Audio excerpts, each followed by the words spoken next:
from WBNE. Howdy, Yokes. Before we get started today, we want to let you know that this show needs your help. You see, we love making the show. We've been making it for like 3 years, and I don't want to say it's getting stale because both bacon and eggs don't really get stale. They just kind of get stinky and greasy and gross. But I don't want to describe us that way. Anyway, what I'm trying to say, and gross. I'm trying to say is we have a listener survey out, and we want to try and revamp things and try some new things and fail at some new things. But we honestly need your help knowing like what things to even try and point us in the right direction. So in the description of this episode is a listener survey. It takes like 5 to 10 minutes. We do ask for some like typed out answers, but we've gotten a bunch of responses so far, and it's been super duper helpful as I return to the show. And it would be great moving forward if you could take some time out of your day and do that survey, because we are doing things differently. Like we have a calendar that we're going to implement new changes on, and like you have a voice in that. So please use that voice. Or if you just want to tell us that the show's gone downhill, now's your chance. Yeah, heck you, George. Yeah. You'll get that joke once you take the survey. Yeah. Anyway, thank you so much for listening to the show, though, and thank you so much for doing everything you can to help us improve it, because I'm not out of ideas, but I'm out of ideas, guys. Anyway. Don't tell them that. On with the episode. Don't tell them that. Howdy, Yokes, and welcome back to Bacon and Eggs. I'm Tyler Carlin. And I'm Infidential. And today we're going to war. Or maybe we're just writing a book. So fall in love with the girl in your wall. And kick Hitler out a window. Because today we're bringing you Jojo Rabbit.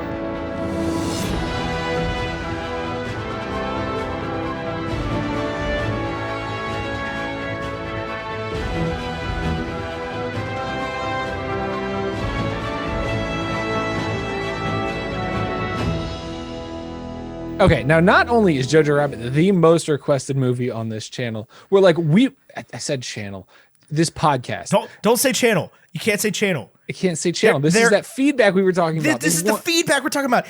First of all, listeners to the show, I would like to apologize. We've become enamored with the idea of doing videos, and we've forgotten about you, the people listening. So I haven't forgotten about you for 1 second. Well, I hadn't either, but that's what the feedback said. That was the feedback said. So that's the feedback said. So I want to apologize to the listeners of the show. You're the reason we do this. The video stuff is just extra. This is a podcast, okay? You listen to it on your iPod. That's the only way. So people who are listening on an iPod, send us a screenshot. It's for you. It's for you. No. Thank you so much for listening, especially. If you're watching, thank you for watching, but thank you for listening to this podcast that is not a channel. But yeah, most requested episode we've had in a long time. I don't know if it's ever, but yeah, it's definitely up there. Jojo Rabbit released, I got it right here, on October 18th, 2019, which is 592 days ago. It is also 2 months to the day after the birth of my first child. Is a $14 million budget, which is not very much. Made $90.3 million worldwide, which is also not very much. Got an 80% critic rating and a 94% audience rating on Rotten Tomatoes and a 58 on Metacritic. But there's actually one more stat I want to highlight, and that is that Jojo Rabbit was nominated for not 1, not 2, not 3, not 4, not 5, but 6 Oscars. 6. The Academy Awards of Motion Picture Arts and Sciences nominated this movie 6 times, and I think it won one of them. It won one of them for Best Adapted Screenplay. It was based on a novel, Caging Skies, which, a fun fact about that novel, did not have an imaginary Hitler in it and was not even a little bit funny. You read it? Oh, God, no. Are you kidding me? I couldn't read like World War II fiction or nonfiction for that matter. Like if I was on an island and you were like, Tyler, here's a copy of some World War II nonfiction you can read to entertain yourself, I would be like, oh, yay, fire. But I wouldn't burn a book because that's like rude. But I would also be like, I cannot read this. No, is there a better door around here somewhere? I don't want to read this at all. It'd be a pillow. I wouldn't use it for fire because I think books, notoriously great pillows. I mean, wouldn't you want to lay your head down on Chaser by Charity Farrell? No. Why do you have that book? It was, I don't know if you've seen this trend in book talk where like somebody will stand in front of the camera and describe like this absurd life. And then at the end of it, they'll be like, and that's the plot of Chaser by Charity Farrell. Yes, I have seen that. Well, my wife got hooked on this one. Apparently, I've not read it.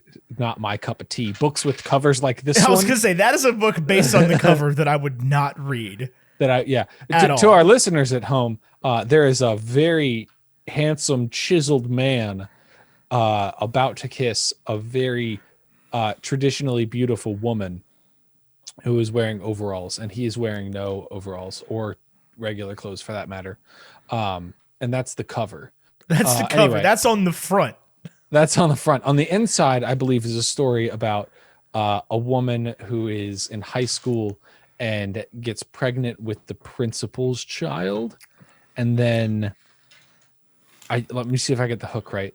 And then her best friend is like, well, I'll raise the kid with you. So they like get together, but then it's like not platonic, then it becomes romantic. And I think that's who we're seeing on the cover here is Overalls and Naked Man. Overalls and Naked Man. My favorite. That's actually the title of my memoir. Yeah, exactly. Anyway, let's talk about this movie. Jojo Rabbit, Ethan. This is my first time watching this movie. This is not my first time watching this. I have seen this before once. I want to go on record and say this is real quick. Yeah. Let's do reviews. Let's do positive and negative. Okay, yeah. What you got? Professional critic reviews. I have a negative review here from Matthew Pelkovic of Matt's Movie Reviews, who says, a silly movie about hate rather than be a film that proves how silly hate can be. Ooh, I see where he's coming from, but I don't necessarily agree. I think he missed the plot a little bit. I think he did. Now, I mean, one man's opinion. Am I right? I mean, yeah, absolutely. But that's a negative review. Right. I have a review. Is Empire Magazine, are they referring to the British Empire?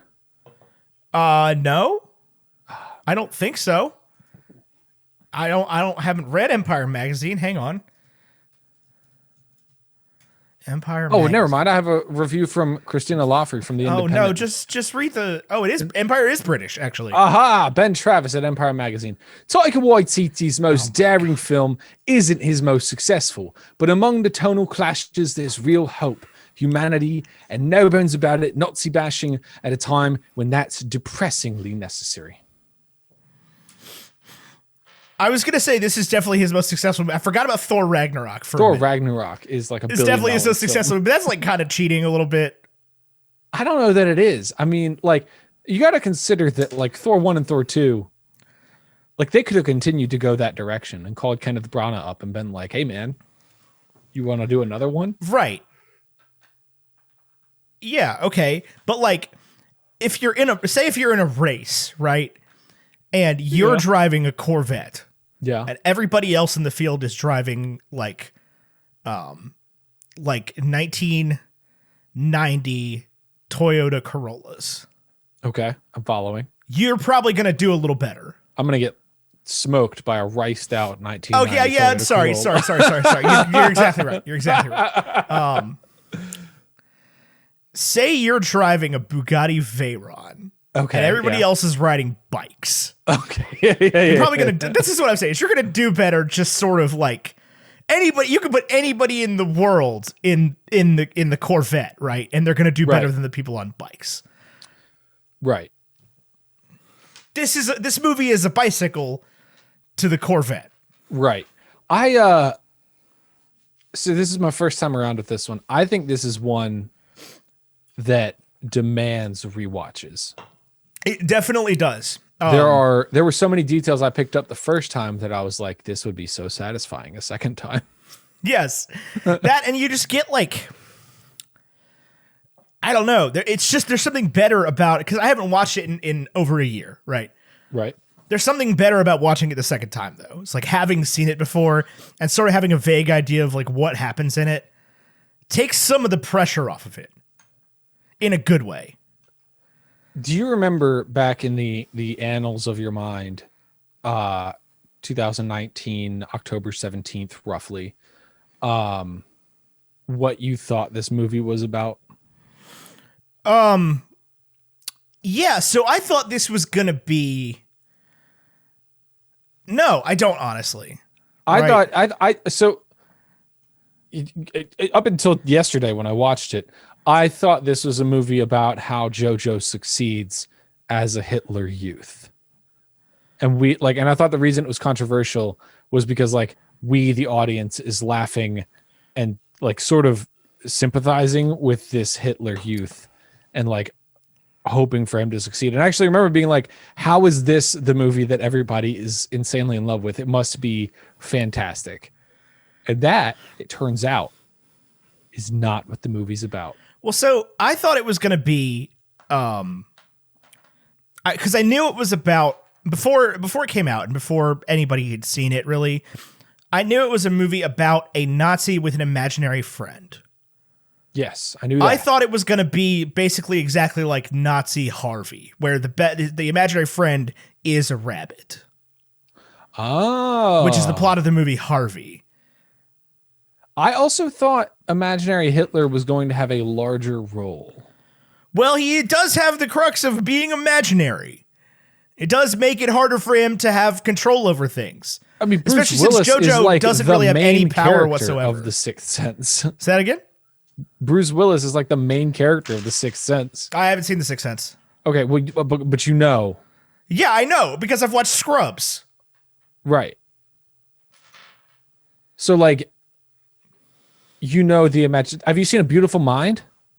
I have. I would rather not spoil that one for people, since we're not covering it. Have you seen Fight Club?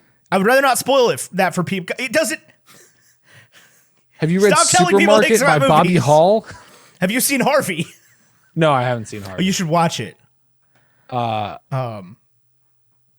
a great Anyway, movie. so I thought Imaginary Hitler was going to be a much larger role. I also thought the camp, like I felt like all the previews were at the camp. Yeah. I thought I was getting a much more like Moonrise Kingdom type vibe from this, where like Sam Rockwell is a camp counselor for Hitler Youth, and one of these Hitler Youths has an imaginary rabbit friend. It's not what we got. Is that the plot to Moonrise Kingdom? No. Well, it's not. Oh, well. It's not Sam Rockwell. It's Edward Norton. I can see how you get him confused. It does have Bruce Willis in it, but he is real. This is all messing me up. That's a movie about a Boy Scout that goes rogue, and like he and his girlfriend steal a boat, and it's a Wes Anderson movie. On a scale of 0 to 100. For me, on Jojo Rabbit, Yeah. 85. 85. Okay, interesting. I locked that one in. I really did. I felt like this is a fantastic movie. I will revisit it. I very much enjoyed it. But it's not a 10 for 10 for me. It's not 100. No, it's not 100. It checks all the boxes. It fills me up 85%, honestly, is where I'm at with it. I'm going to give it a 92. Ooh, I love it when you score something higher than me. 92. I thoroughly enjoyed this one. This one really does check all the boxes, but without being like this is a movie I didn't want to give 100 to, right? Because giving it 100 in some way is going to make it almost hard to watch to some extent, if that makes any sense. Like it's going to Like you have to reserve your viewings of it. Yes, but also just like it's going to make, because this movie I think is a little bit too fun. I don't have a problem with a fun movie being 100. You don't have a find another reason for me there. I mean, I'm not trying to sell you on anything, Oh, okay. but it's just like it's not fun enough to be 100, and it's also too fun to be. There's a gap there, right, where the movie gets a little bit tough for it to be 100. It does get a little bit. There's a few scenes. Only one that really stands out in my mind, like as I sit here and think about it, that I'm like, whoa, we just took a very heavy turn. What are those?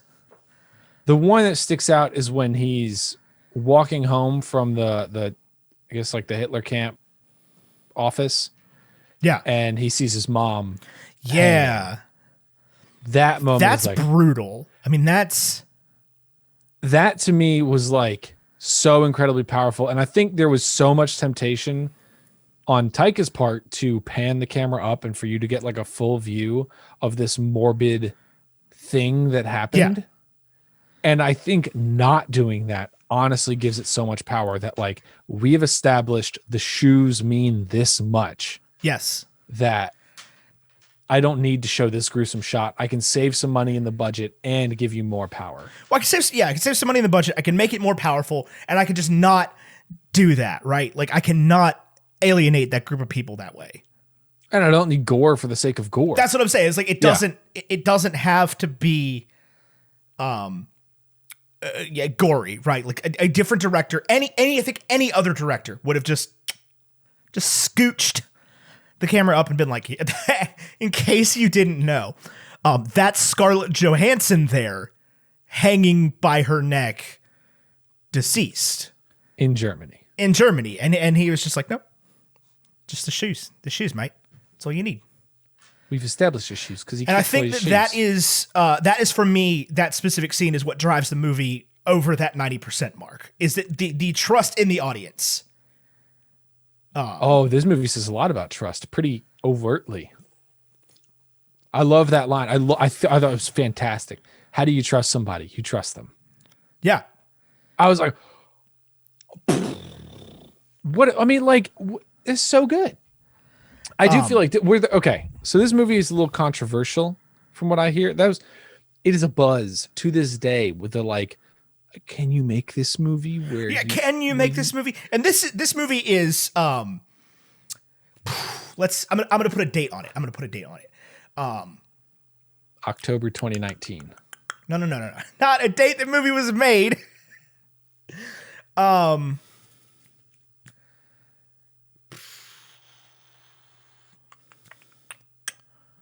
kind of date are we looking for? August 28th, 2023. You're not allowed to like this movie anymore. So it's a ticking time bomb, right? But I watched it. But so it's not for any reason, right? It is 10 years away, I think, from being properly canceled. For any reason. I think that if it was going to go down that way, it would have already gone down. There would need to be a significant paradigm shift for it to it needs to age poorly first, right? For it to age poorly. Right. I don't think it has, but no, this is I think 2 years and 2 months away from people on TikTok being like, man, if a guy's ever seen this movie, red flag, run. All right. I do want to talk about this because this has become a big trend on TikTok. It's that kind of movie, 100%. Yeah, 100%. If his favorite director is Taika Waititi, red flag. Currently you can say that, right? It's Vogue. Yeah. Yeah, it's Vogue because he's wonderful and he's the Ragnarok guy, but he's also the Hunt for the guy. Wilder People. Like he's big enough in the pop movies where it's like, oh wow, he's an art film director that did some pop movies. Yeah, he and he shoves his Oscar under the chair and like he's this dress is weird every man kind of guy. But pretty soon he will be successful enough. But I will say this about he'll be film school enough that you won't be allowed to like him anymore. Yes, I will say this. A lot of people will be like, oh, you on your film school on the first day, Brad, Tyler, and Chris all say that their favorite movies Pulp Fiction and Fight Club. And like, listen, I get it. Tyler Durden sucks. Yeah. That's the point. Yep. Okay. Movie slaps. And if Fight Club or Boondock Saints or Pulp Fiction or Inglourious Bastards or Wolf of Wall Street's the big one right now, if that is the movie that gets this 19-year-old invested in film, you're not going to make it through 4 years of film school without meeting a bunch of really cool, really liberal people. Yes. And you're not going to make it through film school without watching Taika Waititi and Wes Anderson and a bunch of amazing female and colored directors. And Chloe Zhao and Greta Gerwig and Ava DuVernay. Right. And they're just going to throw it at them. And right. It's going to probably be okay. Or it won't.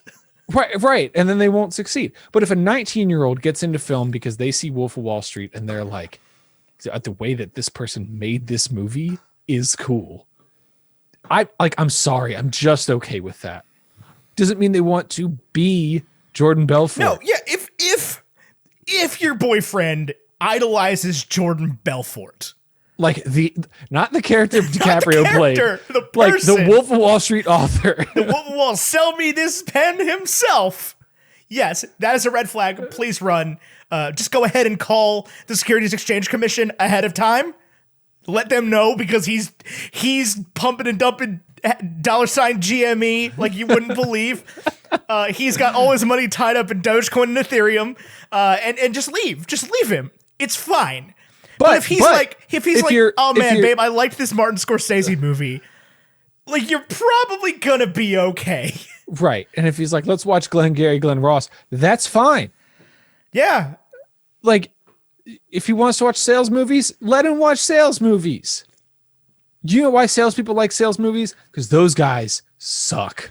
Yeah. And it makes sales guys feel good about themselves. Because sales guys watch the first 30 minutes of a sales movie and not the part where the salesman inevitably dies, death of a salesman, jail, jumps out of a building, right, or dies of an overdose. Or in the case of Jordan Belfort, goes to, 2 years of private prison and plays tennis. Yeah, and plays tennis and writes a book.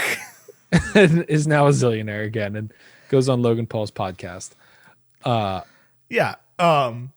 If that's your man, like, then run. But if your man's like, so I watched a David Fincher movie today and I thought it was good, like, you're gonna be all right. Yeah. But no, I think we're a good ways away still from you can't actually make that movie and him having to be like, yeah, you're right. Absolutely. Shouldn't have made that movie. I tell you, do you know what moment it's going to be? I don't think it's Taika Waititi, the Jewish New Zealander or Jewish Kiwi, playing Hitler. I really don't think that's the problem. I think it's Sam Rockwell's redemption is what cancels this movie. You think so? Yeah. I think Sam Rockwell, because in that moment, Sam Rockwell redeems himself, makes himself look like the hero, and then the American soldier looks like the villain.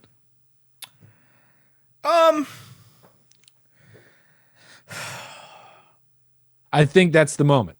I really do. Interesting. Okay. I can see it. Listen, I watched the movie. I'm pretty well into it, and I'm not going to get political on this show. I'm just not going to do it. Talking about Nazis being bad people is not political. No. We're just going to take that as a baseline truth. A baseline truth this movie agrees with. Yes, a baseline truth this movie agrees with. I did not see this film as problematic, and the only moment where I was like, "Huh?" was that moment. What about you? Was there a moment where you were like, I don't know about that? No, I mean, once you get past the like, oh, so we're doing it. We're gonna do the thing. Okay, so we're gonna make a movie about funny Hitler. Okay, right? But it's not Hitler. But it's not Hitler, right? It's what it is. It's not Hitler. So this is what I really like about what goes on here is that it's not Hitler. It is what a brainwashed 10-year-old thinks Hitler is. Stephen Merchant walks into his house and is like, they say Hitler only has one ball, right? That's not true. He has 4. Like, it is that. It's the propagation of ideas, right? It's the war propaganda. It's designed to show you what it might have been like inside the last days of the Nazi Empire in a German 10-year-old's head. Yes. A German 10-year-old who has fallen in love with the Jewish girl that lives in his wall. Yes. Who has completely humanized the concept to him. Same way that his friends learn in the army. Yeah. When Yorkie comes up and it's like, there's bigger problems than Jews right now. I think we might be on the wrong side. Yeah. Are we the baddies? But like, even further than that, I also love the depiction of like 10-year-olds in, like, I think there's some truth to this, that like a 10-year-old towards the end of the Third Reich, like, would think that Jews have horns. Yeah. Like, in the last days of Nazi Germany, absolutely. Like, would just straight up believe that. And I think that's such a thing that we forget. Like, I think it's so much about like, we're not going to build bridges until we both sides agree they want one. Yeah. we're not going to convince them that we should build a bridge until we show them we're not the Chandrian. Like, yeah, that's a reference that everybody in the audience just got. Absolutely. No, for sure. Cause you watch enough movies like Schindler's List and you get a sort of, while that was obviously a much more true story, you don't get any idea of the propaganda machine there. You don't get any idea of like what it was like for the Nazi. Not that we should feel bad for the Nazis, but that we should always give 10-year-olds the chance to change. yes. I think is a perfectly fine message to take away from this movie. Yes. This has a lot to say about More again, than not getting political, but all beliefs held, even in contrary to one parent's belief, but in favor of the other parent's belief, right? The like children are undeveloped people that will repeat the things their parents say ad nauseum to their downfall. That this kid had to be saved by a Nazi from the American army, because he was literally going to walk up to this American and be like, no, I'm a Nazi. Like, right. Harm me. Right.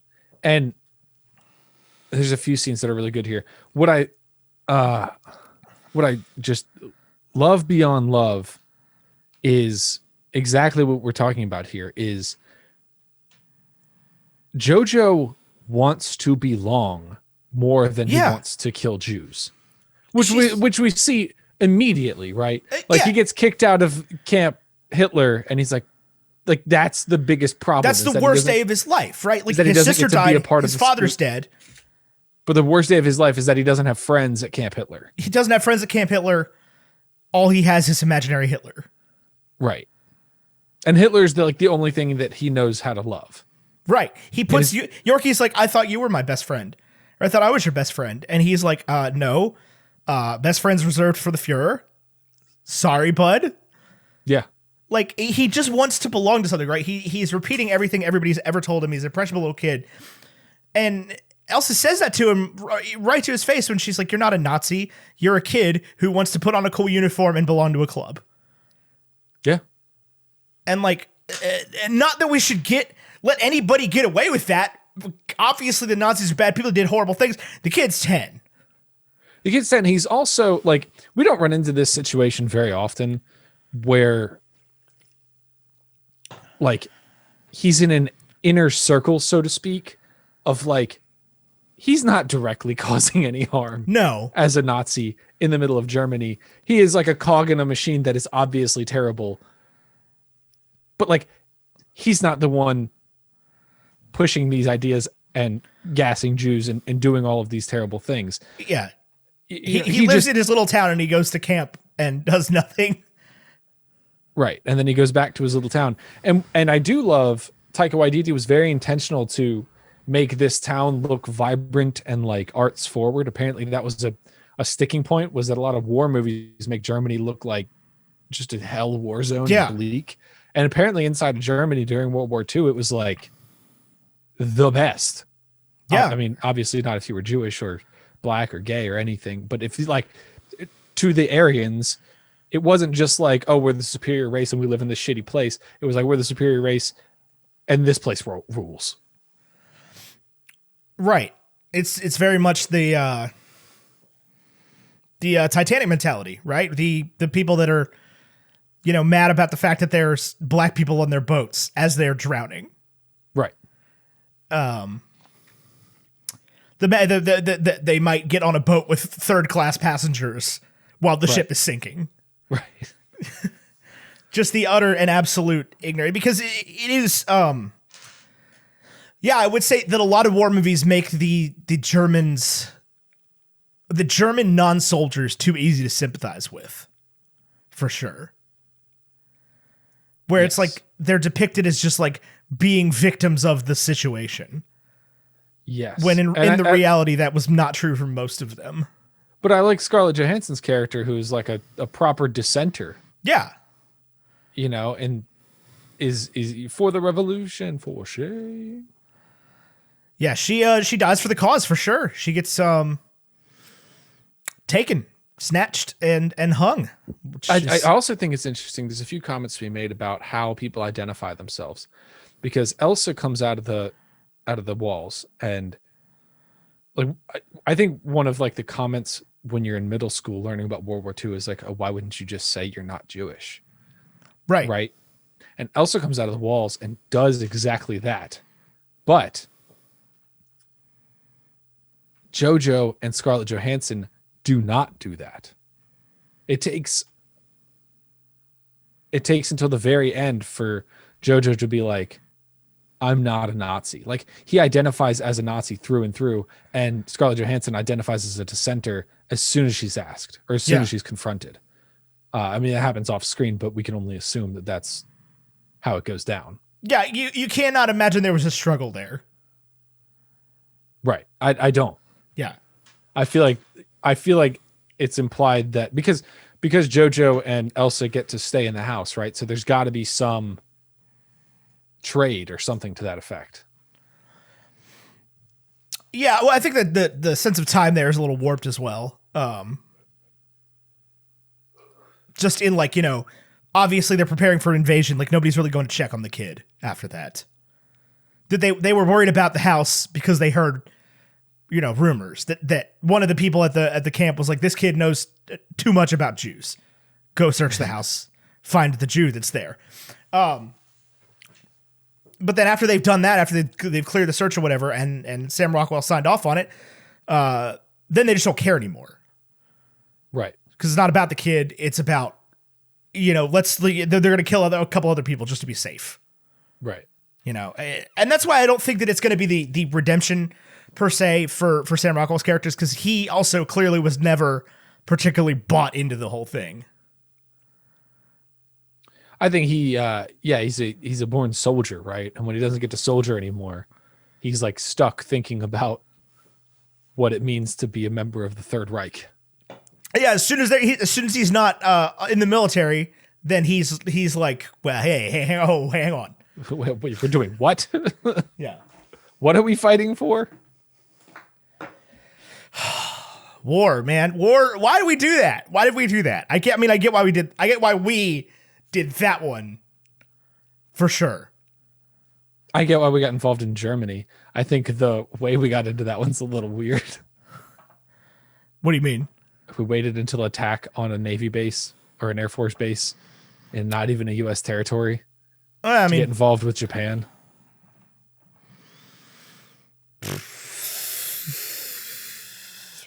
I got nothing there, man. It seems like a weird, we knew what was happening in Germany. We got a weird history with all that. Again, not getting political in this one, but I'm not going to, And I think I was not there I wasn't there either. I have not been in a position of power or a position of even voting during the beginning of any war that America's ever been in. I have had nothing to do with any of them. Yeah.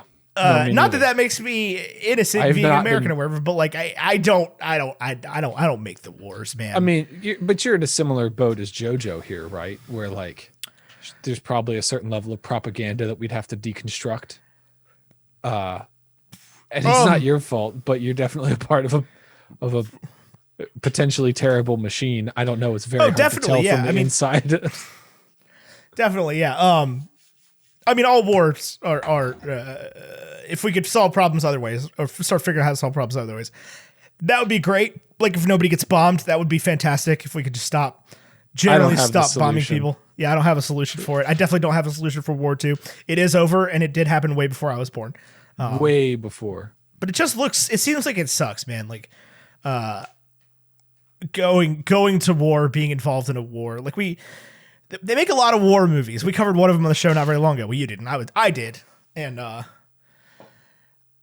every time I watch a war movie these days, I'm just kind of like, why do we make these movies?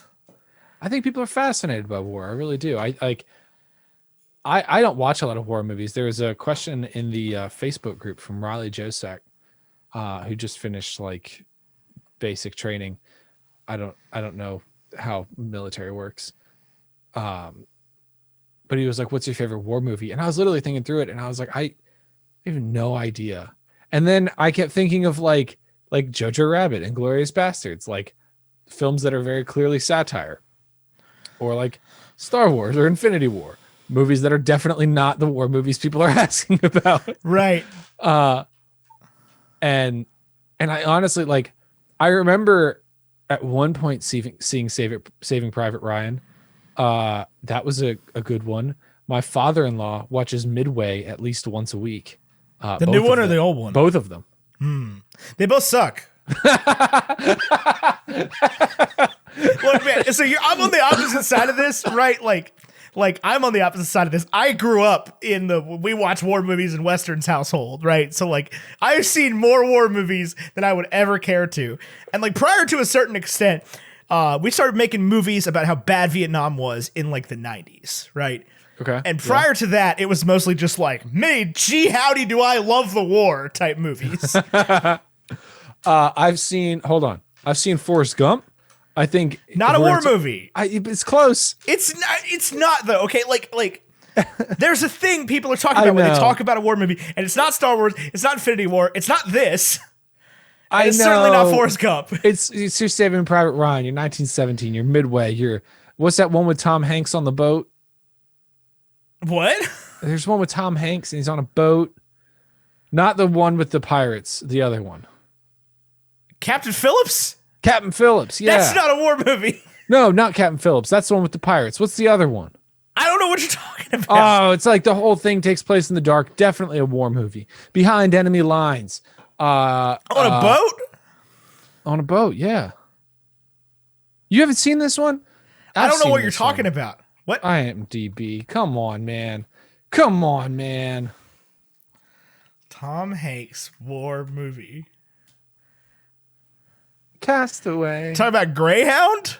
That is that even out? Yeah, I guess it came out last year. I haven't seen this movie. Of course not. Greyhound is what I'm referring to. These are producer credits. Come on, give me actor. Yeah, that's the one I'm thinking of. I saw American Sniper. That's a war movie, right? That counts. Yeah. I thought that one was pretty good. Am I not allowed to say that? You are. Okay, cool. I guess. I don't know. Good. I didn't like that much. I have trouble with movies about modern wars. Like, I just don't care. I have the same thing where like I don't really want to watch Zero Dark 30 or The Hurt Locker or I don't like any of these like we're going to talk about Iraq war movies. This is my problem with the war in the Middle East movies is I think I'm a bad person because the reason I don't want to watch them is I think the desert is a boring setting. And I think that's probably unfair. For me, it's a little more of like, it's not over yet. Right. Like, it's like making a movie about a football game at halftime, right? Like, right. It's like we don't know the result yet. Clearly. Not getting political here. Oh, man. Yeah, I mean, Saving Private Ryan's great. People keep talking about Hacksaw Ridge. I have no desire to watch that movie at all. I don't know why. I don't know what that one is. I don't either. I just remember watching trailers for it and being like, yes, a war movie. Oh no, that one is it's a war. That's the one with Andrew Garfield, and it's kind of like it takes place during different parts of his life. I have no idea. When I watched the trailer, it didn't look like it had a hook. Because that's the problem with a lot of war movies is that they don't have any. There's no hook to it, right? There's no like. This is what differentiates it. It's like this is a war movie. You were recruited. Yeah. There's not even that, but there's nothing special about it, right? There's nothing differentiating about most of them. Right. And this is a problem people have a lot with a lot of westerns. It's like a guy comes into town, stirs up trouble, shoots somebody, gets shot, leaves or dies. The end. Movie over. Right? Like it's a little overplayed at this point. Right. I don't know. This movie, however, is not overplayed at all. This is a new idea almost entirely. Imaginary Hitler. Yeah, this was a wild one for sure. And it definitely, it's a hard sell to somebody, right? You have to be like, okay, you got to watch this movie about a Nazi you're going to sympathize with a little bit. Not for being a Nazi, but because he's an adorable kid. Because he's kind of human. And it's going to show you that side of a Nazi and you just gotta roll with it for a minute, right? Like, and also his imaginary friend is Hitler. And Hitler's gonna be weird. It's almost gonna be funny for a second, but also it's gonna make you uncomfortable sometimes. Because it's still Hitler. Because it's still Hitler, and he's still mean to the kid. Right, and it's still like, what? Oh, hold on. That is Hitler. Like, the example of someone is as bad as. The finishing of that sentence is Hitler. Right. I do love that Hitler keeps offering the 10-year-old child cigarettes. I was curious, did you have as a film watcher, did you have an answer for that other than like Hitler just doesn't consider the needs or emotional state of other human beings? Yeah, I mean, I think that's as deep as it goes, yeah. But I mean, you got to think about it's not Hitler doing this, it's Jojo, right? Like, because he's Jojo's imaginary friend. So every decision that imaginary Hitler makes is some part of Jojo's broken mind that lost his father and his sister at a young age and feels like he only fits in a Nazi world where his mother's actively trying to make him not be a Nazi. Right. So like the kid's a little messed up, and we see that through imaginary Hitler, who is like trying to convince him not to be friends with the nice Jewish girl that lives in his wall. But he's not that good at convincing him not to be friends with the nice because Jewish girl Jojo wants to do these things, right? Like Jojo knows that he's not a Nazi. He's making his first decisions on his own. You know, this does remind me. There's another movie about a 10-year-old who goes through a traumatic experience, and for a lot of the movie, they're finding their emotions. And that movie's Inside Out. What I'm saying is, if Hitler just didn't offer Jojo pizza with broccoli on it, like, I'm trying to go into Jojo's head where like anger runs the show. Okay, real quick. I hear where you're going, and I do want to get back to this point. But before you get into this, I need you to fan cast Hitler or Jojo's 5 emotions. Like who plays his 5 emotions? Who? Okay, well, this is tough. This is actually tough. Because we don't get to see. So he embraces a couple different things here, right? What are the options here? So we have anger, fear, disgust, joy, and sadness. Yeah. Okay. The picture of his joy, I actually do think this is how we circle it back around, is Scarlett Johansson. I was going to say the same thing. Yeah. Yeah. I think that's there. I think his fear is Taika Waititi and his joy is Scarlett Johansson. I do feel like DK Harbour makes an entrance in here, maybe as anger. Who? He plays Hopper in Stranger Things. David Harbour? Is it David? He goes by DK now? Well, on Instagram, I think it's DK. Oh, okay. That could just be some initials. Yeah, David Harbour as anger. Okay, I like that. I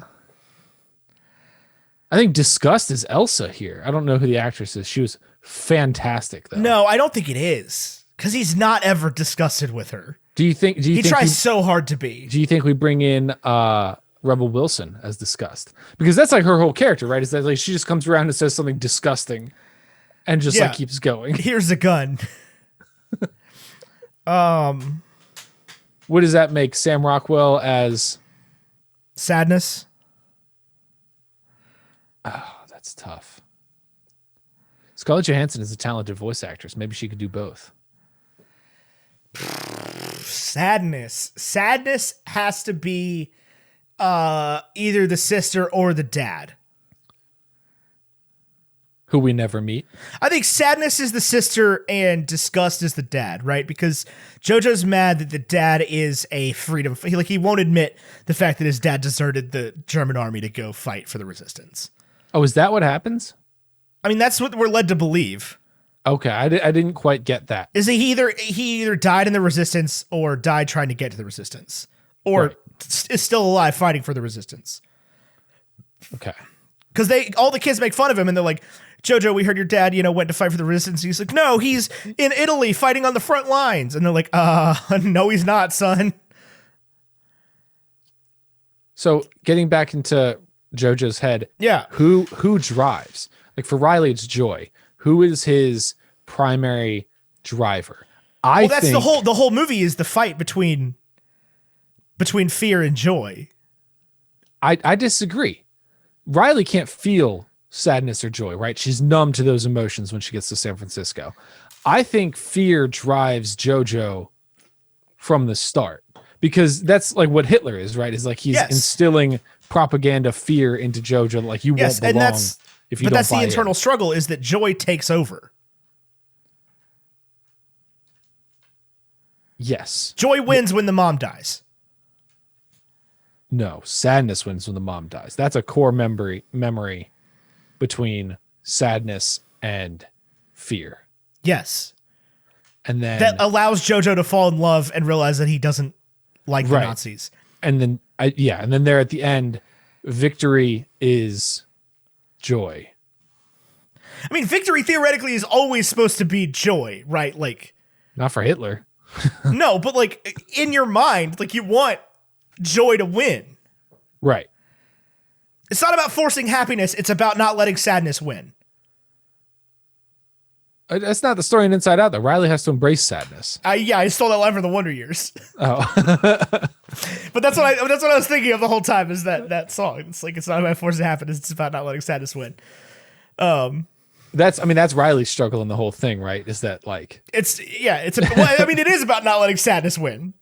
Well, that's what Riley wants, is to like, I'm just determined to not be sad here in San Francisco. Riley the first human to have human emotions ever. Riley, like the ultimate trans girl who, like, some of her emotions are men. Or men and some are women. And everybody else's are the same thing. Yeah. Like, I was reading I just finished the Divergent series by Veronica Roth, the books. And like, honestly, thinking about Riley's head emotions is how I pictured the inside of Triss's brain the whole time. Is like, she has a neurodiverse group of brain emotions, and everybody else has one guy in there driving all 5 jobs, doing all 5 jobs. And that's what makes Triss different, is that she's divergent. So like her brain is like normal. Inside Out makes some wild claims when you pull it back to a macro level, which they do for you in the movie. Right. They're like, let's observe the mother who's driven by sadness and the father who's driven by anger. Yeah. And it's supposed to just be this cute little scene of like, everybody has, their emotions, but they didn't want to cast new voice parts for everybody. So like, everybody is their own stuff inside. And that's the whole point, is like, once you're an adult, all your emotions just become you. Right. Like all of his angers, all the dad's angers have mustaches and, all that. And there's a whole lot going on in that scene about like losing innocence and, becoming a formed adult that doesn't have original thoughts or anything. And they're, it's supposed to be this cute little short scene, and it's just sort of brain melting at the same time. Yeah. Whoops. Yeah. From the maker of Soul, guys. Dan Scanlon might need to go to therapy. That's not Dan Scanlon. That's Scanlon. Pete Docter. Pete Docter might need to go to Dan Scanlon also needs to go to therapy, but yes, he does. Pete Docter might need to go to therapy a little bit. Pete, if that's how you think about your own brain, my guy, oof. Is that not how you think about your brain? So I don't think I could put that on paper. I have children, right? And as a result, my TikTok FYP is often child psychologists. Mine is not. Yeah. Who'd have thought? Who'd have thought? Who are like giving parents advice on like how to deal with situations, and also just talking about like, it's important to understand why your kids feel the way you feel, blah, blah, blah. Anyway, one of the big things in child psychology that I see as a non-child psychologist, non-professional, do not know what I'm talking about. A lot of them will use the Inside Out characters to help children talk about how they feel. Yeah, I believe it. Yeah. 5 is enough things to get across more than one feeling, but not too many things to get confused. Right. They definitely, that one passed through some focus groups of like, are kids going to get this? I'm actually surprised that it goes through focus groups, because truthfully, Fear, I think, makes sense. Disgust, write it out. You don't need it. Mindy Kaling. Right, but disgust has to learn to try things. That's important for kids. But is that part of the lesson of Riley's struggle of like, when you moved from Minnesota to San Francisco, you went numb to all joy and sadness? And you let disgust drive. I guess so, yeah. You let disgust drive and you couldn't make new friends because they were both too cool and not cool enough at the same time. You let broccoli pizza ruin your life, kid. Like, disgust was driving that day. I think disgust is a weird. I truly think they got to 4. They got to joy, sadness, fear, and anger, and went. This would really be great if we had a 5th one. This would be good. We can't just let Bill Hader and Louis Black handle the show while joy and sadness are gone, right? We need another strong female component here. Yeah. And I think that they were just like, what else can we distill down to one thing? I do think that's interesting because, now we're talking about Inside Out. Her frustration with the broccoli pizza isn't rooted in sadness. It's rooted in like anger and disgust that someone would do that. Yeah. Also, broccoli on pizza is good, y'all. Yeah. Well, that's an adult thing. Yeah. So 9-year-olds aren't going to get that. One of the things I really dislike about children's media in general is the broccoli is bad narrative. Dude, I freaking I have loved broccoli since I was born. Day one. My girlfriend hates broccoli to this. She's 25 and 341 days old. I just don't get that. How can you hate broccoli? I don't know. You know how many bad tasting vegetables or bland vegetables there are? All of them except broccoli. My mother, Linda Edgehill, the person that taught me everything I know about being human, went to her grave hating Brussels sprouts. Hating them. That's actually okay. Listen, no. I'm a Brussels sprouts activist. There's no doubt. No, sir. You got to teach. You have children. You got to end this war on sprouts, my dude. I remember the first time you were sitting there with me, the first time I ever had a Brussels sprout in my life. We were in London at that crazy bar we went to where they only spoke Portuguese. Yeah. And they gave us American Thanksgiving, which was turkey and gravy with French fries and Brussels sprouts. That was the first time in my life I ever had a Brussels sprout. I ate that Brussels sprout right then, and I was like, I went home and I was like, Mom, Brussels sprouts are good. She was like, I never told you they weren't. And I was like, you've never cooked them. How dare you? You said they were bad. She's like, I hate them. I've always hated them. Anyway, 10-year-old me loved broccoli. Okay, 10-year-old me loved pizza. 10-year-old me would have been mad if you smushed those two things together. I think I would too. Because broccoli's not a vegetable that feels like it belongs on pizza. At 28, I don't think I would do Brussels sprouts on pizza. That feels no. wrong I definitely would. That's a loud taste for pizza. But I would rather have Brussels sprouts than Hawaii, not than Hawaii, than pineapple. Oh, I would do Hawaiian pizza all day, every day. Ugh, negative. That's literally like my negative. Go-to. Every kitschy, we do fun pizza restaurants I go to. That's a Hawaiian pizza night. No way, dude. Every single one, yeah. This is the thing that you and I fundamentally cannot agree on in our honestly, entire life is pizza. This makes me so mad about you because I'm like, Ethan and I agree. So you and I agree on so many things that when we disagree, I question everything about myself. Oh, no. Every time you talk about pizza, I question everything about you. Never once have I been like, Tyler might be right about pizza. I'm like, everybody in the friend group agrees except him, except this guy who's like, oh, Joe Good Pies is so good. And I was like, it's not. Grace's Place guy. I like Grace's too. Here's my question, Ethan. This is important. I think this has come up on the podcast before. If you were ordering pizza for the office, which you do not work in, but imagine you do, how do you go about it?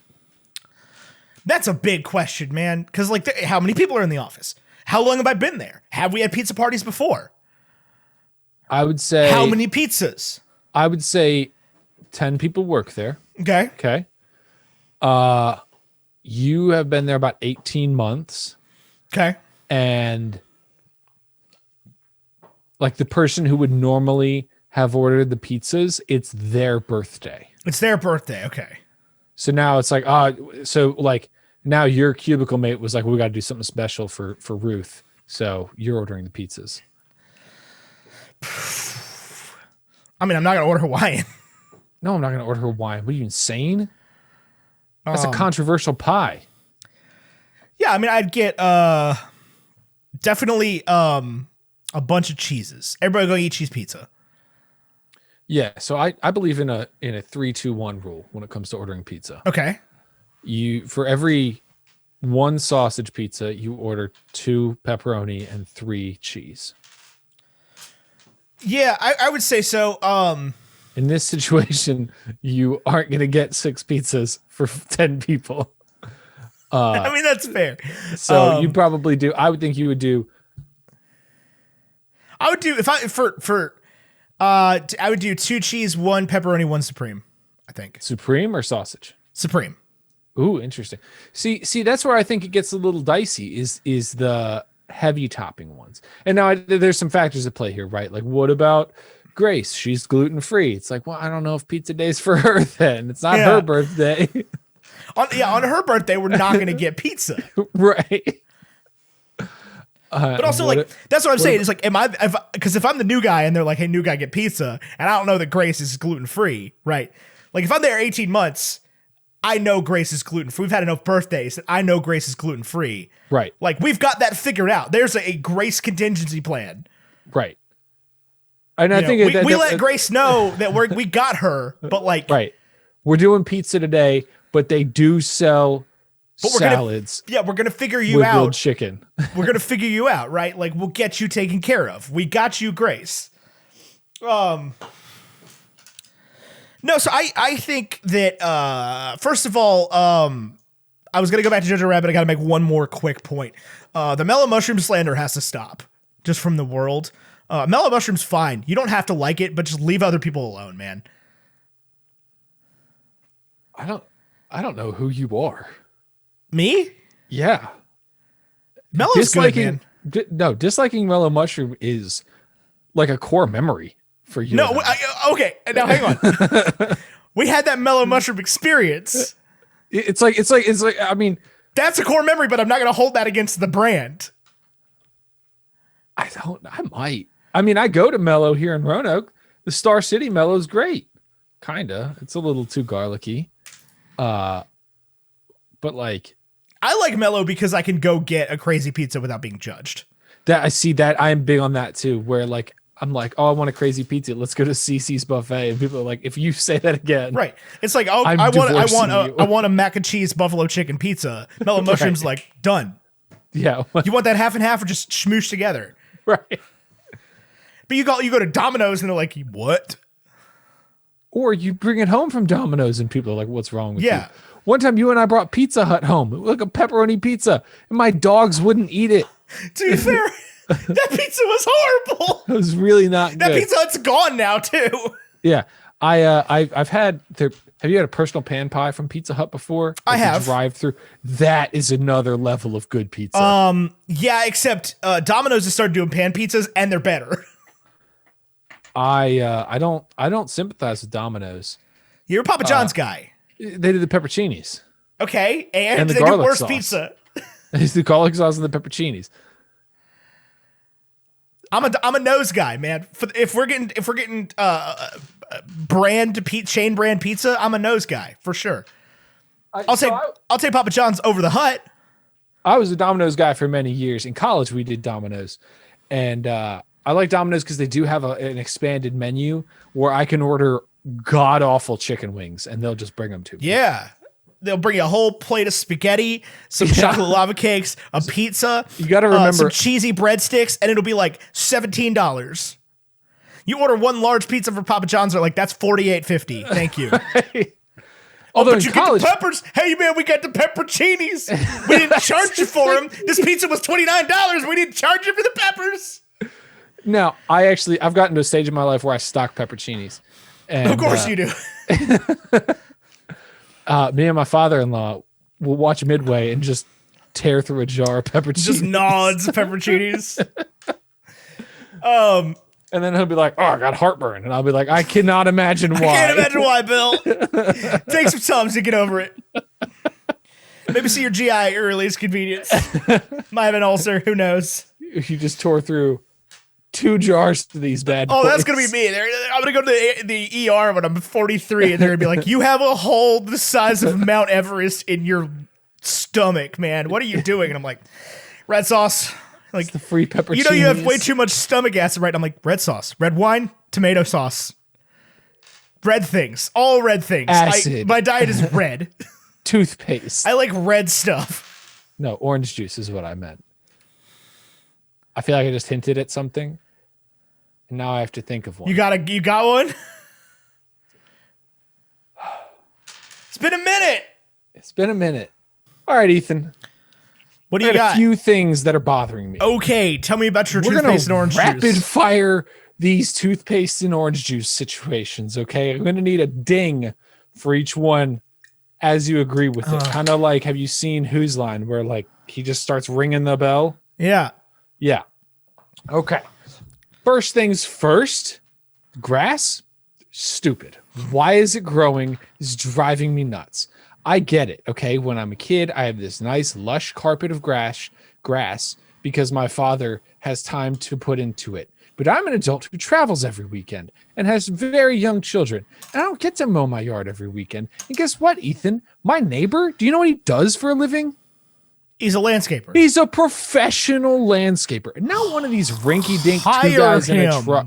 No, I can't. I can't do it, man. I cannot do it. You know why? Why? Because he's not a rinky-dink 2 guys in a truck. He is like a top-level project manager for the second largest landscaping company in town. He's like, I literally leave my house and drive to drop Olivia off at daycare, and his company is mowing the entire daycare area. They do big projects. So he goes out with like a tractor once a week, and he's like, I'm going to make my yard look freaking awesome. I go out with an electric lawnmower on an acre of land that takes me 6 charges. Yeah, 6 so just charges to mow. Tell your neighbor that, hey, if you want to whack my yard with your with your tractor while you're out here, I'll throw you. What would that be worth to you? I don't think I can do that. Oh, Because man. Ethan, I don't think you know this about suburban dads. We have very little going for us. And if there's one thing I do have, it's a better lawn than my neighbor. Okay. Except you don't, because your neighbor's a Except professional I don't because he's landscaper. a landscaper. Oh, it drives me nuts. And I'm on Lawn Talk, so I see all the great yards. Everybody that sands and makes mini putt courses, mini golf courses in their yard, I'm there. Second thing that's bothering me, when my favorite beer that a company makes is only available in a variety pack, and it's the one that they make like 2 of in that. Who did variety this to pack. Everyone does this. Yeah, but to who me. did this to you recently? I don't have a this? specific one. This is what drives me nuts. You'll get Stone Brewing, and it'll be like 4 of our regular beer that we make 12 packs of, and 2 of the one that's really fun that you want to try.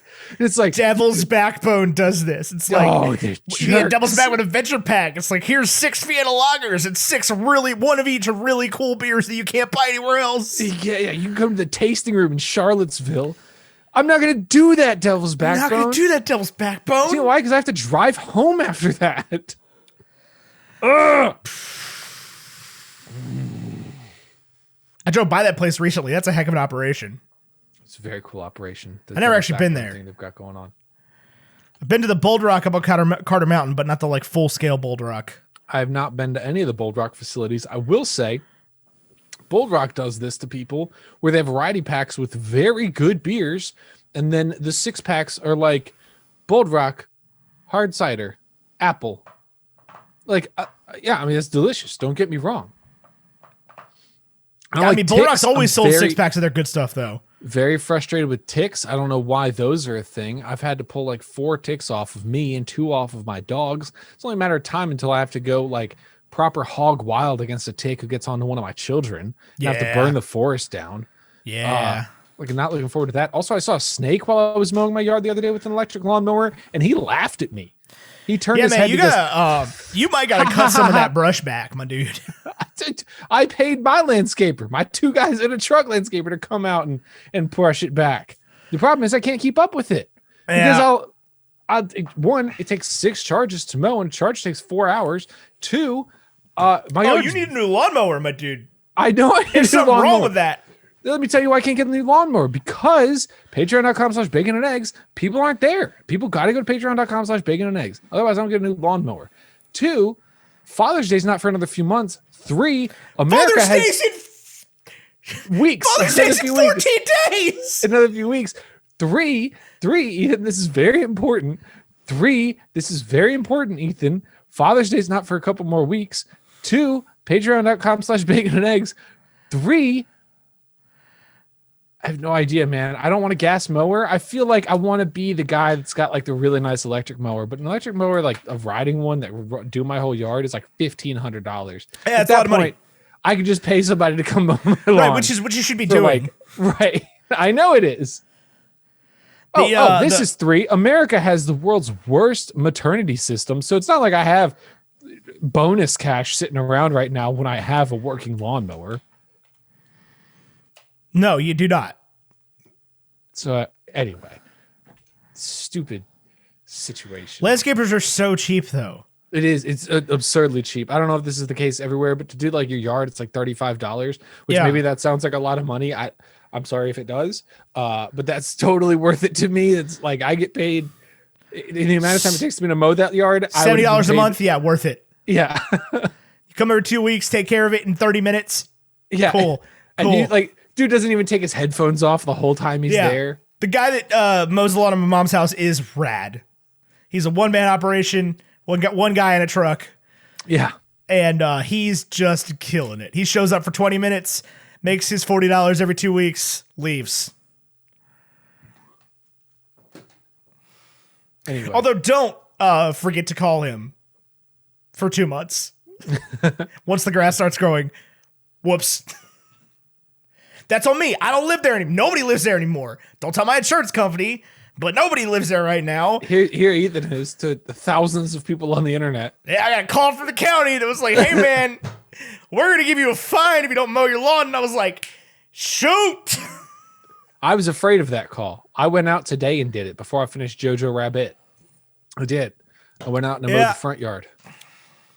I didn't even get a call. I got a letter. Code violation. Yeah. No, with a picture that's like, hey, man, your grass long as hell, dude. I was like, I got a guy on it, I promise. I'm in a homeowners association now, which is its own kind of toothpaste and orange juice. Homeowners association should come with a landscaper. I'm sorry. I would agree. My homeowners association, I believe, is run by the landscaper and is like $15 a month. So I mean, as far as homeowners associations go, it's not that bad. But they will send me a letter every like 90 days being like, hey, you didn't pay for the homeowners association. And I'll be like, you have to get a better way to build this. If it's a letter, I'm not seeing it. And if it's like a thing I have to log into once a month, I don't even know what website to go to. Can I just leave $15 in my mailbox? Right. Put the flag up. Right. Call it good. Count? Yeah, no, the mythos that the American male should mow his own lawn, I think, is absolute BS. I would do a moss lawn in a heartbeat. Well, it's not even that. It's just like lawnmowers are expensive. Yes. Just like it's the only thing we think this way about, right? It's like this and clothes washing. You buy a lawnmower, you buy a washer dryer, right? You don't buy a well. You don't have somebody come to your house and dig a well. You just get water from the street. So you're saying the county should mow my yard? No, I'm saying that you should. I'm saying, well, yes, actually, you know what? Yeah, I actually am saying that, believe it or not. I'm saying that if you have a trash service, right, you should also be able to just sign up for like county lawnmower service. But it should also be acceptable for you to be like, I'm going to pay a landscaper because I'm 27. I don't own a lawnmower. Right? Like my dad's still using his. You know, it's so funny. When we got this is how I ended up with an electric lawnmower. Was at the old house. It came with a mower. And it died. I believe it. It came with a mower, and then I called my dad because they moved into they were like a foster family. They got like a promotion to where they had their own floor in a hotel or something. It's way more complicated than that, but that was sort of the gist of it. Anyway, he wasn't living with a yard anymore, so he left his mower, and I used it for like half a season, and it just died because if it worked, he would have sold it, right? So then I called my dad and I was like, hey, my lawnmower died. And he was like, well, I need a new one anyway, so I'll go buy a new one and you can have mine. I took it home, mowed one time with it, and then it died. And that one was relatively new. Like, it was the one he got while I was in college for his, so I guess it was probably like 5 years old. But in my mind, it was new. It was better than the one I mowed with in high school. Sure. And so at that point, I went out and I was like, I'm getting an electric mower. I live in the city on a block. I don't need anything fancy. And so I did, and I loved it. And now I have a big old tracts of land, and I can't electric mow it. I don't have a big old tract of land. I have, I think, a half acre now, and I was at a quarter acre before. It does not seem possible to me that you have more lawn now than you did before. Oh, it's way more lawn now. That's shocking. It's a lot more. You had such a big backyard, though. Yeah, and now I have a like before I had like a portrait shot backyard. Now I have like a panoramic. Right, but most of it's not further. grass. No, it's all grass. Hey, you got a lot of like bush. I had a lot of bush, and then we paid a guy to clear it. Did and you? Now it's Oh, I didn't know. Now you did it's that. all mowable. Well, that was your first mistake. Yeah, just hire a guy. Anyway, Jojo Rabbit. Oh, this is the problem. This is why I can't hire a guy. Let me just one last point. Okay. My landscaper, when he charged me for doing the clearing of the bush, he just put like a receipt, like an invoice in my mailbox, and it just had an address on it, which would imply that I need to mail you a check. And yeah. I don't own checks. This is the 21st century. I pay my rent in checks because that's the only way I'm allowed to. Nope. I don't have checks. Yeah. So eventually they sent me an invoice on Venmo and I paid it immediately. But it was like 6 weeks after the fact. And I feel like he's like, I don't want to come to your yard because you never pay. Because I've done this to him before. And I don't like being that guy. Yeah, I would just set that expectation the next time. It'd be like, if you send me a Venmo invoice, I'll pay it immediately. Yeah, I'll pay it before you leave, dude. Like, yeah, you can watch me do it. So Jojo Rabbit. What was your favorite part of this movie? I actually have notes. Let me pull them up. I think my favorite part of this movie is this almost a trope at this point. I think it probably stems from like Schindler's List, where if you put the Gestapo into a building, regardless of whether or not we know that there's a Jew hiding there, it's a tense scene. It's a tense scenario, yeah. It's so tense. And there's the intro to Inglourious Bastards is this way as well. Yes. And I don't love this. I hate that this is a thing. I hate that it ever happened. But I think it is, to me, that was like a filmmaking moment where I was like, this is a moderately tense Michael Giacchino score underneath. That's not really doing a lot. You know, there's a couple 5/4 chords. Yeah. Good for him. And we know, and I'm pretty sure everybody in the movie knows, but like, is Jojo gonna give everything up because he's testing his loyalty to Elsa and the Gestapo right now? Is Elsa gonna abandon her heritage, which she does? And then is Sam Rockwell on Jojo's side, or is he on the side of the Gestapo? I don't know. I thought it was a fascinating scene. I think that might have been my favorite scene in the whole movie. Well, and that's I would agree with you there. That is a definitely a different scenario than most movies go for, where she like comes out of the wall and talks to the Nazis. She says Heil Hitler. Puts herself out there, yeah. Something you don't see in a lot of other movies. And like, obviously Sam Rockwell knows what's up because he reads the paper and sees May 7th and is like, this is not you. I'm not going to say anything. Like, I know what's going on here. I like Rosie. Like, I know what's going on. Right. It's very possible he was involved in some other way. Who knows? But like, that's not the traditional route these movies take. Almost ever. And that's what I think is so fascinating about that scene. And it's tense in like a different way. Not in the like, are they going to find her way? But like in the, is is somebody going to say something way, right? Like, is somebody going to figure this out? Yeah. What about you? Do you have a favorite scene in this movie? Honestly, I just love any of the Taika Waititi movies have this like exposition scene at the beginning where like with the montage where like we see the kids at camp and like the quick cuts of Sam Rockwell shooting the gun and like the whole thing. It's the same scene that happens in Hunt for the Wilder People where the cop is listing all of Ricky's sins, breaking stuff and pen and stuff, and like it happens in every movie, and I just never get tired of it, right? Like I never get tired of watching the way these movies are established in this cute, like campy kind of way, and they could be whatever they are after that. But like it always has this like kind of weird exposition. I think what makes this one, Hunt for the Wilder People has this a little bit, but what I think he goes for deeper deeps. If that makes sense in this one. What do you mean? Like the powerful moments here to me feel more powerful than the moments in Wilder People, and definitely than Thor Ragnarok, which I think are the three that come to mind when I think Taika Waititi. It's a different kind of deep than Wilder People for sure. Yeah. It is definitely Taika Waititi, not just because he's in it playing Hitler. Like, there's a moment here where somebody says a Jew and somebody else says Gesundheit. Gesundheit, yeah. I died.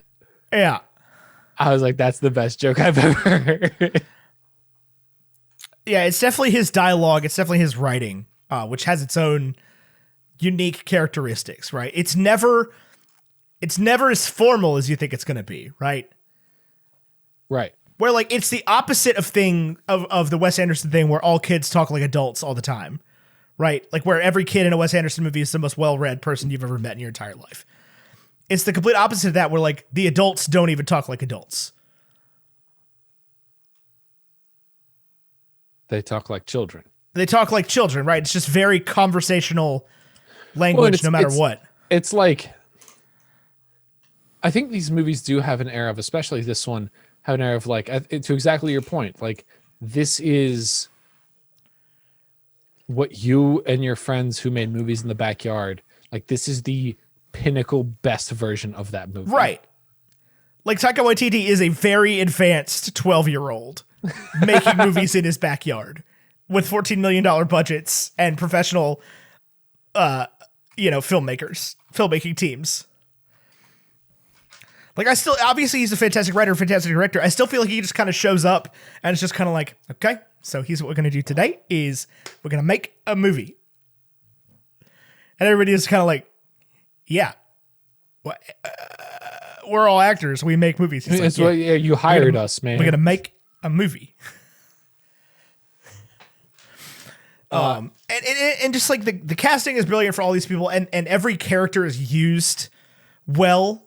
Like even Rebel Wilson showing up and just being like constantly having some crazy quip to put in or being like, okay, so here's your here are your commissions or your conscriptions and here's your gun. And they're all just like, no, that's a child. We were not serious. Cannot give him a child. I never get tired of Sam Rockwell being in things. I truly think he's one of the most underrated actors ever. Well, I agree with you. Sam Rockwell is amazing. Put him back in the MCU stat. I think that's why he's working with Taika on this project. He Iron Man was. 4. Oh yeah. He was. Justin Hammer. Justin Hammer. Yeah. He still makes the War Machine uniform. Put him back in. Yeah. Send him back to Monaco. War Machine rocks. War Machine rocks with an X. Maybe he will show up in Armor Wars. Maybe. Ethan, I have a project for you. Okay. We've been talking about Kiwis. Talking about New Zealand. Yeah. All right, bruv. Sweet as, mate. What's the project? I don't say bruv. That's like the scummy people in England say bruv. As a sidebar, Brew. I've just Brew is New Zealand. That's South Africa. Whatever. Sweet as, mate. Anyway, as a sidebar, I've decided Seamus Gorman's hometown, Brantford, their Champions League team just got promoted to the Premier League. The Brantford Bees.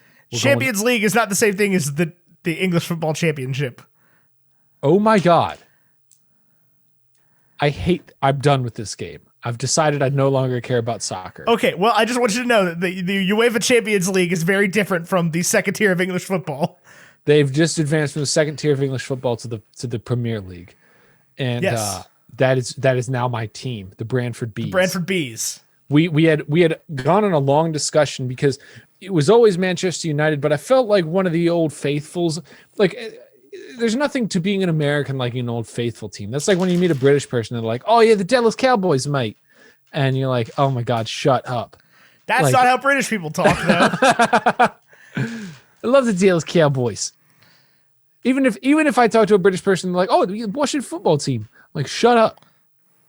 That's an NFC East team. You don't get to pick one of those. You don't get to pick the NFC East. You don't get to pick the Packers. You don't get to pick the Patriots. You get to pick any other team, but those are the ones that are off limits. You got to be a Jacksonville Jaguars fan. Right. You got to like something. Jaguars. Jaguars. Jacksonville Jaguars. You got to like something a little bit weird. So you're a Brantford Bees stan now? I think I will be. Yeah. We talked a lot about it. And we really liked Wolverhampton was the team that we thought like who not is an old we? faithful, me and Seamus. For me to like. And he was like, it's not an old faithful team, but it's also got a rich history. And they're kind of like currently the whole team, coaches and owner are all from a different country. So it kind of like fits that narrative. They're all Portuguese. Of like, an outsider liking a Premier League team. And they listen, if you're from the UK and you're like, Wolverhampton's been around forever, Tyler, that's absolutely an old faithful team. Shut up. No, that's not the one that makes it over here. Let me tell you right now. Yeah, I mean, when I talk to Man Seamus, City, Man United, West Ham, I wouldn't say West Ham. Arsenal, those are the ones that we know. Okay. Chelsea. We know Chelsea. Anyway, so we had landed on Wolverhampton, and then Brantford won the promotion. Yeah, he was very stoked about that when he came on to talk about Moneyball. Yeah. So I think we're gonna buy a scarf. Is that what they call it? Is that what they call the scarves, or does it have like its own special name? Yes, there's a name that I can't remember now. It starts with a J. A jolly? No, that's something else, isn't it? I think it starts with a J. But it's like the term of like the scarf you hang on the wall, right? Like, yeah. So we get one of those and we'll put it here with Darth, and then I need a deck of cards. I've noticed Wolverhampton had a deck of cards, as well as Tottenham Hotspurs, Manchester United, single Hotspur, one Hotspur. Yeah. Coys, come on, you Spurs. Anyway, all of this to say, we've been reading a lot of books this year, Ethan, and I just found what is my project? You need to read A Good Keen Man by Barry Crump, which is about the New Zealand backcountry and a young man's introduction to the art of deer culling. But it's been around forever, and it's about becoming a good bushman. A good keen man. A good keen man. It's all right, I'll put it on the Goodreads TBR. Well, I think I might just go into Amazon right now and order a pair of copies of it, unless it's expensive. In which case, I will not. By Barry Crump. It's got a great cover. Not this cover. The cover I'm looking at with deer antlers. I mean, it's bad, but it's fun. No. Look at this one. It makes me change my mind a little bit. Look at this bad boy right here. Oh, that's not the one I was looking at. Yeah. I was looking at the one on Goodreads, which is this one. Oh my God. Paperback, $596.02. We're not reading A Good Keen Man. What if you get an ebook? It didn't even offer it. All right. Well, we're going to read Call Every Used Bookstore. We could read Hunt for the Wilder People. That's what I was going to say. It's got a different name, doesn't it? I don't think so. Maybe?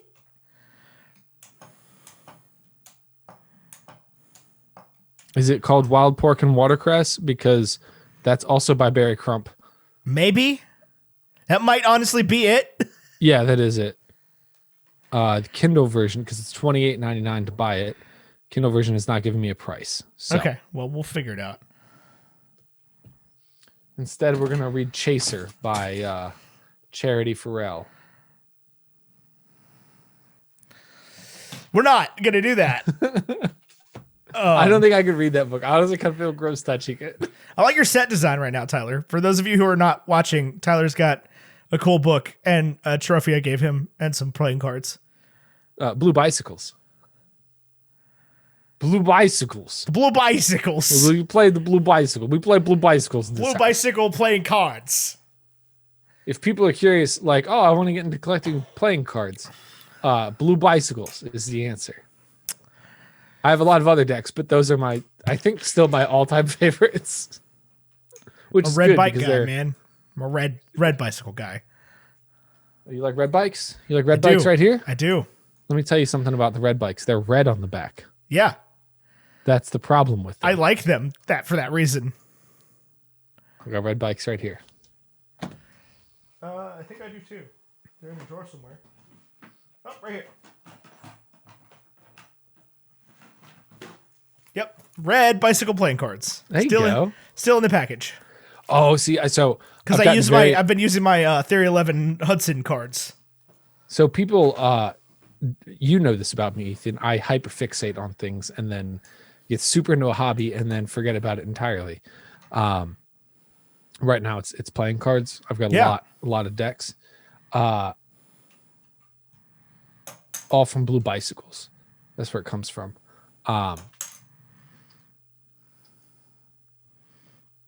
Where are you going with this? I honestly, I don't know where I'm going with this. Okay. I had a whole narrative and it's gone. So I've been this is hyperfixating A Darker on- Shade of Magic by V.E. Schwab. There's a fan film being made right now by oh my goodness, Dancing Hermione, Kelsey. What is her last name? Anyway, in the book, there's a character with a glass eye. Kelsey has a glass eye, which is a very cool, unique thing. I recently bought a book. Well, Kate bought a book by V.E. Schwab. V. Schwab writes very good fantasy. She has not read it, but it did have a cool cover that sold her on it. Yeah. It's called The Impossible Life of Addie LaRue. Yeah, that's like the one. That's like It's new. It's new. It's a new one. From what I understand, that's like It's very expensive because new books are expensive. I know, right? If you want to get into Schwab, that's a great one to start with. This one also extremely well written, right here. But it is the first of, I want to say, 3 books. What are you reading right now? Half of it. What am I reading right now? Like across the whole spectrum? Yeah, across the whole spectrum. I finished The Giver today, start and finish the whole thing. Nice. Never read that. Honestly, I have a mass market paperback copy. You should I was astonished how much of it I didn't read when we were assigned it in 7th grade. Very, very good. I believe it. Very, very good. In addition to that, I'm still very slowly working my way through the Star Wars novelizations. I'm doing those like hard decision on me. Like you will read them on paper. So that's just a super slow read because like, I have to be in the room where it is. I can't like pull up the ebook on my phone or my Kindle. I have to be with the book. So I'm on Attack of the Clones still. It's very good. Phantom Menace was an amazing book. Like the deleted scenes from that story. Yeah, I was going to say that one I believe makes a better book than a movie for sure. Oh my God. Even the novelization form because they could just like tell the story correctly. Yeah, it is phenomenal. I would believe that about all the prequels. Well, actually, honestly, probably all the Star Wars movies, but especially the prequels. Yes, I'm very curious to see how I feel about the original trilogy. I've read some of like the OT era Legends stuff, not even a full book, but just like I'll pick up sort of stories from there. I feel like you're going to get to A New Hope and be like, that's not how that happened. Right. Oh, I definitely do, because the way that novelizations were written prior to, I would imagine, prior to Phantom Menace Yeah. was and this is the case for a lot of novelizations to this day, but they would send a script to the author as opposed to the film to the author. Yeah. And so there's like a lot of discrepancies. But with Star Wars, because the canon is so important, I believe starting with A New Hope, George had to sign off on those. Yeah. But it's just the novelizations. He did not sign off on any of the other stuff. That's what's so crazy about still to this day about 2001 is the way that book got made. Was it a novelization? Yes, but it was a novelization before the movie was written. Weird. It was like so Stanley Kubrick commissioned Arthur C. Clarke, a sci-fi author, to write him a book so he could make a movie on it. Huh. I did not know that. I do want to read that and see that. You should listen to the. I mean, we can cover it. It probably a lot of people have seen it. I hate that movie. Do you really? It's so slow. It's so boring. It's like the sci-fi movie, right? Especially for when it came out, because it was pre-moon landing. Yes. It's the sci-fi movie. Star Wars wouldn't exist without it. You know, nothing I like in sci-fi, space travel movies, would exist without 2001. But it's so, as a movie, it's so slow. It's just like, ugh, why am I watching this? And then they're like, oh, the robot is mad. Oh, God. And then it's just boring again. The climax happens. It's like a 3-hour movie. The climax happens an hour and 30 minutes in. Yeah, I don't know what to tell you. I've never seen it. But the book is sick. But it was very much like, yeah, Stanley Kubrick was like, Arthur C. Clarke, write me. And he does an intro telling you all this if you listen to the audiobook on Audible. But it's like, Arthur C. Clarke, write me a book so I can make a movie out of it. But I'm going to tell you like what to make the story about, but you got to write it into a book. So like, he wasn't sent a script. He wasn't sent a film. He was given like an outline and was like, here, write a book on my outline, but I'm going to approve it. You got to make changes when I say so. But he basically wanted it to be about a book. But there wasn't a book to base it on. That's wild. Yeah. Anyway, what I'm reading right now, to answer your question, Treasure Island, the classic. Yeah. I read that earlier this year. Oh, did you? Yeah. There's a full cast version that I don't like because it's abridged, and there's I listened to part of that and then picked it up later. It's not it's like dramatized to some extent. Yeah, that's what I noticed. I listened to like 20 minutes of it, and I was like, about all this. But it just takes all the he said, she said out of it is really it. Yeah, but that's part of it. I mean, that's fair. Yeah. I'm reading Renegades by Marissa Meyer, Master and Apprentice by Claudia Gray. I just bought Dune, but I haven't started it yet. And then I just finished Sea of Monsters, which is the second Percy Jackson book. I'm slowly working through those. I finished Allegiant. I have not started on 4 yet. Because I'm on the Audible credits and I'm trying to decide if I want to read it on paper. I'm reading a free book on Audible right now called We Sold Our Souls, which is about a washed up metal musician. Cool. And it's absolutely insane. Really? Yeah, I was like, oh, okay, so she's mad that her bandmate, went solo without her 20 years ago. And then he starts to go on tour again. And then she and this is like 20 minutes into it, she shows up at a different bandmate's house to talk about, the fact that their old bandmate is going on tour or whatever. And then that original bandmate sends UPS drivers to murder the guy. Things just got wild. And yeah, I was definitely watching or listening to it, and I was like, whatever. Huh? Hold on a second. I ran it back. I was like, okay, I'm invested now. I want to know. I want to know what's going on. So it seems like it's going to be a very supernatural thing. I mean, obviously it's called We Sold Our Souls. This is a pretty common trope in music. So Ethan, let's talk Big Board. Let's talk big. Oh, I'm also reading The Spy Who Came In for the Cold by John le Carré, a classic sci-fi novel or spy novel. I've heard of this one. Yeah, it's good. You'd like it. I've heard that also. I bought it for $1. So I have this. Here's what I wanted to do, Ethan. if you go on eBay, you can buy like box of 20th century paperbacks, 75 sci-fi fantasy books. Yeah. For $25. 75 is so many books. What am I going to do with all that? So I keep thinking about it. At my lake house in Vermont, which is like a shack, we have like a bookshelf that is literally like one of those boxes. It's just like awful paperbacks. Yeah. From God knows when that you pick up and you read while you sit in an Adirondack chair looking at Lake Champlain. And in that context, it makes perfect sense why you would have these at all. In my house, I don't know where I would put 75 ugly books. I love ugly books, but I also know nobody else does. Right. That's the thing is I went into a used bookstore and bought like $20 worth of $2 books. And I'm like, these are all just terrible paper. What am I going to do with these? Like, where will I display them? Right. Which the answer is I'm not. I'm probably just going to read them and then donate them. Right. Donate them again. Donate them again. Yeah. Give them back to another used bookstore. Right. Then maybe it'll make the list. Anyway, let's talk big board. Let's talk big board. So just to recap, Ethan, you gave it a 92. I gave it an 85. Rotten Tomatoes critics gave it an 80. Metacritic gave it a 58. 58. The listeners gave it a 91. And Rotten Tomatoes audience gave it a 94. This is quite possibly the highest rated, or at least most highly rated. It had the most number of hundreds of anything we reviewed so far under the new system.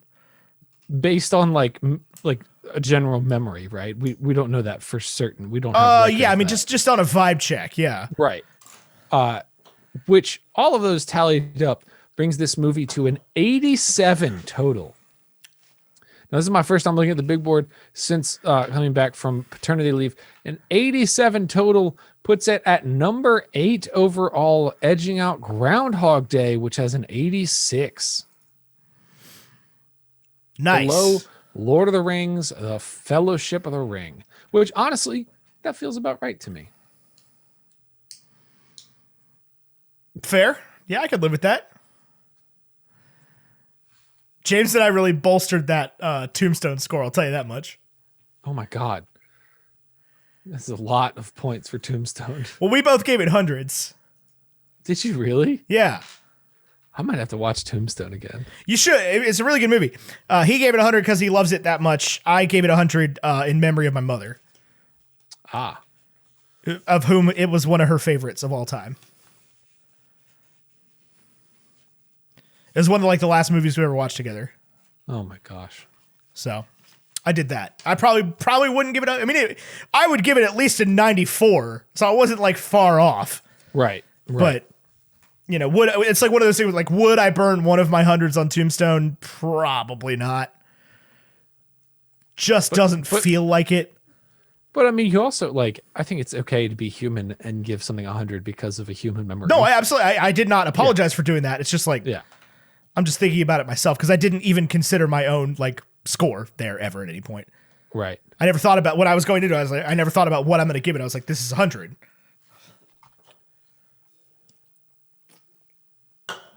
I'll do the same thing if we ever cover Lawrence of Arabia or The Longest Day or. Sound like movies I'm not going to like. Yeah, they are. You know what's so weird is I really like books from the 20th century.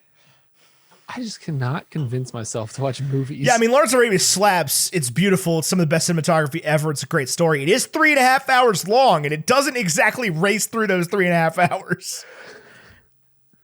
But it was my dad's favorite movie ever. I don't think he ever watched it in one sitting in his entire life. But think about this: a short book is a 6-hour audiobook. Mm-hmm. I still do that. It's because you can do other stuff, right? And you can speed it up. Yes. But if I couldn't, if we had to do the whole book challenge on paper, I'd be in dead last. Yeah, I would not be doing well at all. The only reason I'm winning is because not winning. The only reason I'm in second is because I can sit there and play video games and listen to audiobooks at the same time. Even if I could do that, I think you'd be beating me. I have such little video game time. Well, that's the thing is I can be playing video games, washing the dishes, washing clothes, editing photos and stuff, and doing all kinds of driving, doing all kinds of things that like would win over reading. Yes. If I have the choice between video games, I run into this problem a lot with audiobooks. Even if I have the choice between TikTok and audiobooks, I usually pick TikTok. Yeah, I don't. I play video games that listen to audiobooks. Well, I don't. Okay, so but like, if I'm in a waiting room or something, and I have my headphones, it's usually TikTok over an audiobook. I think it's because TikTok is so put downable. Yeah, if I don't have anything else to be doing, then I'll go on TikTok. Yeah. But this is a whole hash brown we could do some other time. Yeah. So what we've noticed about our reading habits. We're gonna need to bounce this episode out. That's what I've got. Thank you guys so much for hanging out with Bacon and Eggs and like continuing to be a fan of this show. As I took like 5 weeks off. I know you were here for Ethan the whole time anyway, but I missed you. And if you missed me, then I missed you. That makes us lovers. Nope. Our graphics are by Vaishon Brandon. Graphite.vmp on Instagram. Our music by Andrew Scott Bell. AndrewScottBellMusic.com. Bacon and Eggs, a proud production of the WBNE Podcast Network. For more great podcasts like this, go to WBNE.org to find any of them, or they are all available wherever podcasts are sold. That's Curly Critics. That's Late to the Party. That's what I'm talking about. That's Sincerely Us. That's Perspective Z. And that's... Is that all of them? That's all of them. That's all of them. Yes. R.I.P. Hello from Elsewhere. Miss you greatly. And bagels. We've said goodbye to bagels more than once. I got a DM recently, somebody listening to bagels for the first time. Good to know it's still out there. Poor them. I love bagels. I know, yeah, but like it's over. It's over. Like you're like, oh, I love this new podcast. And just nope. Nope, it's gone. No more new episodes. It's gone. I wish I could say like, oh, we sit down sometimes and we'll throw one out there. We don't. We don't have time. No, I'll say that next week. Never mind. Check out this awesome WBNE show. Dear listener, today's going to be a good day, and here's why. Because today we have found your new favorite podcast. Do you like all things musical theater? Or do you just like Hamilton? Then Sincerely Us is perfect for you. We take deep dives into modern musicals and teach you all that you need to know. From props and sets to playwrights and composers, we will get you caught up on all things Broadway. We are Becca and Eni, two best friends, here to teach you all about the shows that we love. Sincerely Us, a podcast for the casual musical theater fan. Join us every Wednesday wherever you get your podcasts and on WBNE.org. Wow, so funny or not funny, kind of serious or not that kind of serious. Kind of serious, huh? Kind of serious, guys. Anyway, on behalf of Tyler Carlin, no, I don't have to say that anymore. He's back. The man himself is back. On behalf of Bacon and Eggs WBNE, I've been Ethan Edgehill. He's been Tyler Carlin. And until next time, arrivederci. A Jew.